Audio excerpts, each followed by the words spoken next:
जिंदगी मिली है अनमोल, इसीलिए अनमोल ही कर्म कर जा। लेके गुरु का ज्ञान मरने से पहले मर जा। अपने घट में बैठ ना किसी के घर जा। सुमिर के राधे श्याम तू भव पार उतर जा। ये सूत्र एक संत का है। उन संत की बात को मैंने रखा। क्या उचित है इस बात का। 4 लाइन मैंने बोली हैं, इसमें सब कुछ कथा समाई हुई है। और आज पूरी कथा को मैं इसी भाव से सुनाऊंगा, क्योंकि मेरे वक्तव्य का, कथा कहने का जो तरीका है वो विषय के साथ है। आज कथा में चाहे जो भी वर्णन हो, लीला हो, महत्तम हो, पर यह कथा मानव के जीवन के उद्धार के लिए है। तो उसके लिए महात्मा की ये 4 पंक्तियां उद्धार के लिए ही गाई हैं।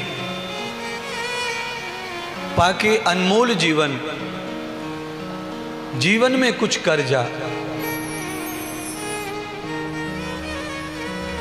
आज आपको पता होना चाहिए, शोभा यात्रा की शोभा बढ़ाने के लिए घोड़े लाए गए,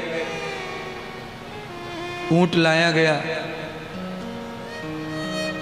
बैंड लाया गया, भजन मंडली लाई गई, कलश लाए गए। मतलब यह है कि मनुष्य के अलावा संसार में इन सब की भी वैल्यू है। हमारी यात्रा अच्छी लगे इसलिए हमने घोड़े सजाए, ऐसा तो घोड़े की भी महिमा है। हाथी, ऊंट, उनकी भी महिमा है। अगर सभों में कलश यात्रा में बुलाया गया है तो महिमा उनकी भी है। अगर इसमें हंस हंसनी का जोड़ा बुलाया जाता, उसकी भी महिमा होती। पर भागवत कहती है, तत्त्वाविधानम ये सोर मानवम अनन्यो रगति जीव वाहन्ति रूपम। शोभा यात्रा को शोभित करने के लिए, सुशोभित करने के लिए हमने घोड़े, हाथी, ऊंट जो मंगाए सो ठीक है, पर कल्याण करने का अवसर मनुष्य को ही प्राप्त हुआ है। हाथी, घोड़े, बैल, हंस, हंसनी, इनका कल्याण इस शरीर में नहीं है। इनका कल्याण जब होगा तब इनको मानव शरीर ही धारण करना पड़ेगा। क्यों? इसी शरीर को कल्याण करने का अधिकार है। इसीलिए पंक्ति में पहले ही कहा महात्मा ने कि पाके अनमोल जीवन, जीवन में कुछ कर जा। पाके गुरु का ज्ञान, मरने से पहले मर जा। एक तो मरना होता है शरीर का, और मरने से पहले मर जा, उसका मीनिंग क्या है? मरने से पहले कैसे मरेंगे? आत्महत्या करना? नहीं। मरने से पहले मरने का मतलब होता है अहंकार को मारना। क्यों?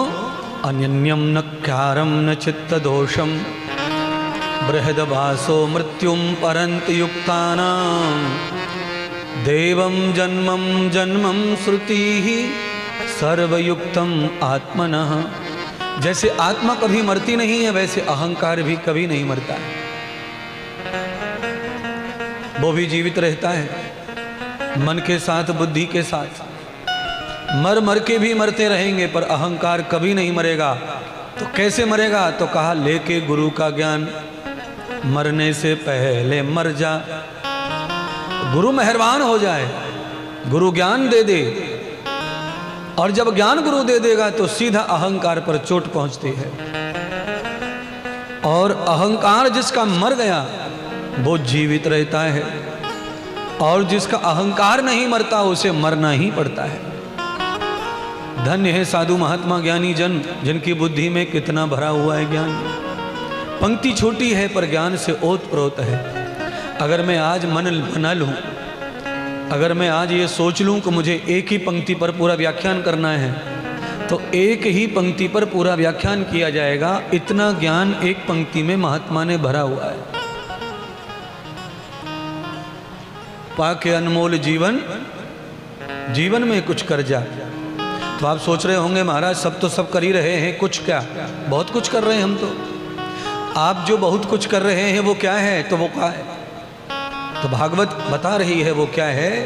आप सभी जो कर रहे हैं दिन भर रात भर, जो पुरुषार्थ या परमार्थ या परिश्रम, वो क्या है? तो कहा तम बंधितो वित्वयाम मायाम विहतो कर्मम।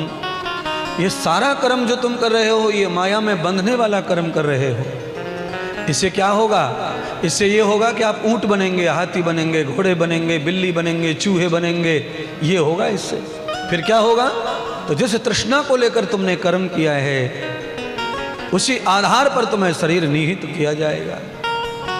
कल्याण के लिए आए थे, कल्याण हुआ नहीं और फिर उसी चक्र में पड़ गए जिस चक्र से बचना चाहते थे। यच्चाम भवन नित्तानाम देवम योग सर्वदाम। मेरी माताओं बहनों बंधुओं, श्रीमद् भागवत कथा के अलग अलग मंत्र हैं और अलग अलग महत्व भी हैं।